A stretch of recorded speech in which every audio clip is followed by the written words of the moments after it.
Bringing the energy, bringing the right amount of energy to what you do.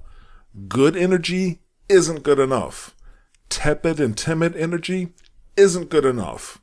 You need great, top tier, top shelf, unrivaled energy, like you mean it and love life. We'll get into this subject right after this quick word from our sponsor, me.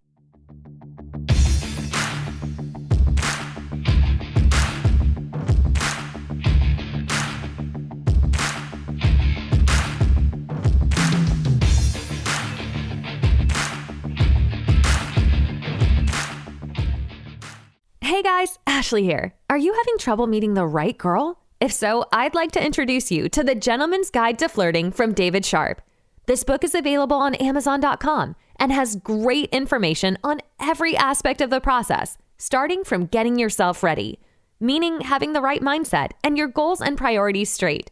This book has loads of modern, field-tested, and ready-to-use examples to help you confidently approach and meet great women, either in person or online. It also has practical, real-world advice to help you truly get the most out of the dating process. And it has thoughtful, practical advice for cultivating and sustaining your relationships for the long term. It's got it all, and you're going to love it.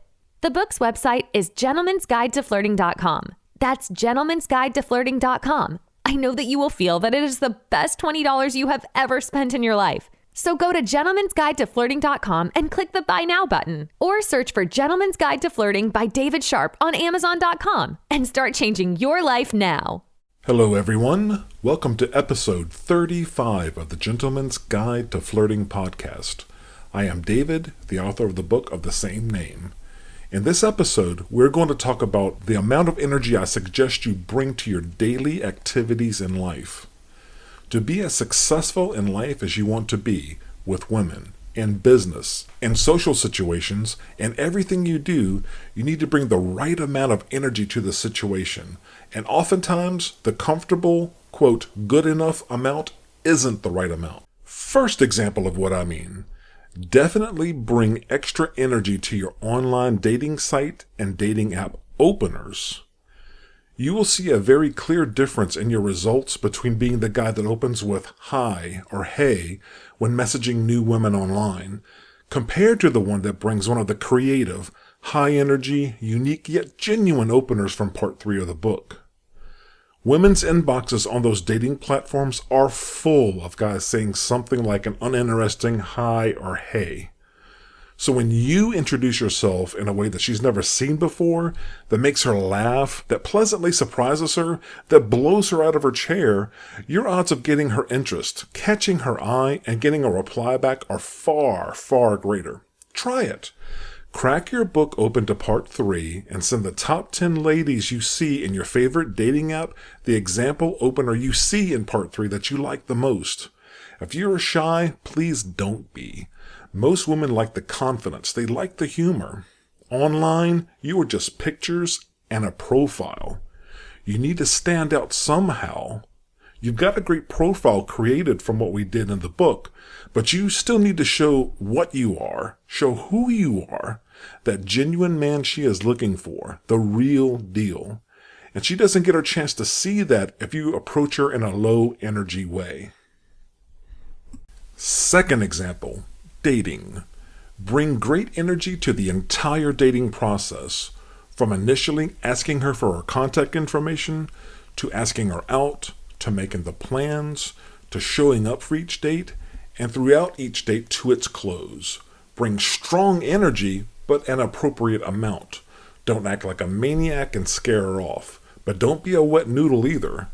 Make yours the best dating experience of her life. Bring the shock and awe.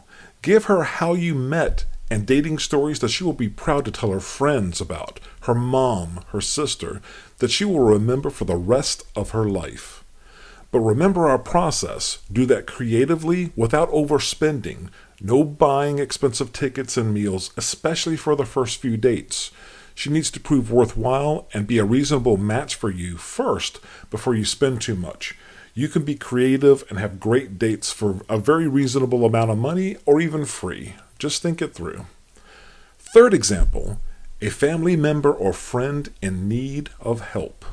This stuff happens in life. Life is tough. What should you do if someone you care about is having a problem or a challenge? Do you back away? No. You bring the energy to the situation when others might back away.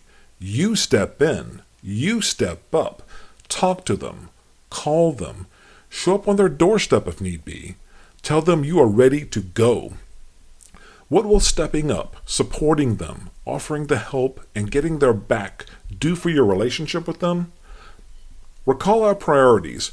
You work hard every day to make sure you are as strong of an asset as possible for your family and close friends. Those people at what we call level 3, the people that you care most about in this world. Supporting people you care about in times of need is what strong assets do. Fourth example, long-term relationships. When you're in something long-term, you can't just sit back and coast. Still bring the pleasant surprises. Bring excitement on a regular basis. Don't let her get bored. Be unpredictable, but in good ways, not bad ways. Being unpredictably bad could include things like, surprise, I have a substance abuse problem now, and I'll be mentally checking out, so you'll have to lead the family now. Surprise, I quit my job, and now we have money problems. Surprise, I got in trouble, and now I have to go to jail for a while. Instead, I mean things like, surprise, here is this beautiful gift you wanted. Surprise, the whole family is going on vacation. Surprise, here's the key to that new car you had your eye on. Surprise, we'll have more money because I got that promotion or that new client for my business. Surprise, I'm paying off your student loan. Surprise, here's the key to our new house. Surprise, I fully funded the college funds for the children. Surprise, Mom and Dad, I just paid off your mortgage. Happy retirement. Conduct yourself the latter way with those positive surprises you work so hard for every day. And do you think she'll be bragging about her man to her girlfriends and family? Is she going anywhere? She's with you for life. Example number 5, your job and your coworkers if you work for someone else. Businesses need people who are passionate. They want a passionate workforce who is happy and motivated and who brings the energy every day to their work. They want people who are engaged and make an effort, people who press forward and advance their business interests, people who inspire the team and the organization and improve the bottom line. But be careful here going too far. Think it through. Your bosses might think you are a threat to their positions depending on how you manage their perception of you and the amount of energy you are pouring into work. Make sure it looks like to the boss that you are advancing everyone's interests, including theirs, with your efforts, even if it is your plan to rise above them later.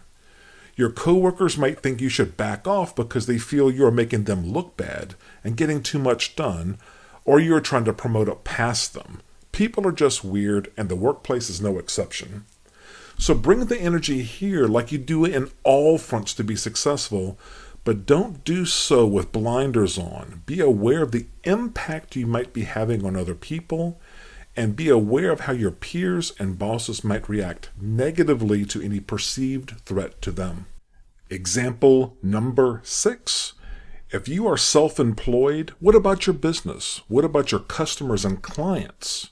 Here, you can be creative as long as what you are doing doesn't turn people away or otherwise hurt your business, obviously. For example, maybe a funeral home operator shouldn't be too wild. Or maybe a florist or a children's daycare operator shouldn't go too crazy with unexpected and unappreciated energy that could be interpreted in negative ways. But you can certainly bring creative, constructive, and innovative energy all day long, and people will love that no matter what business or industry you are in, and that will help your business stand out and thrive. Example number 7, returning to our major theme. What about women, wives, girlfriends in general? They want you to be on a good path in life.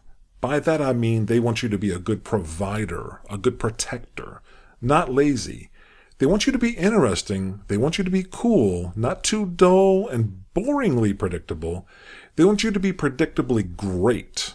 So yeah, bring that shock and awe, just not too out of control, over the line, or crazy. You never want them to feel like you are a threat to themselves or others by your actions or words.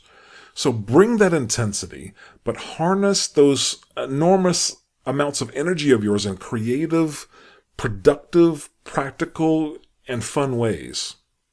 Show your passion, bring that energy, let's go!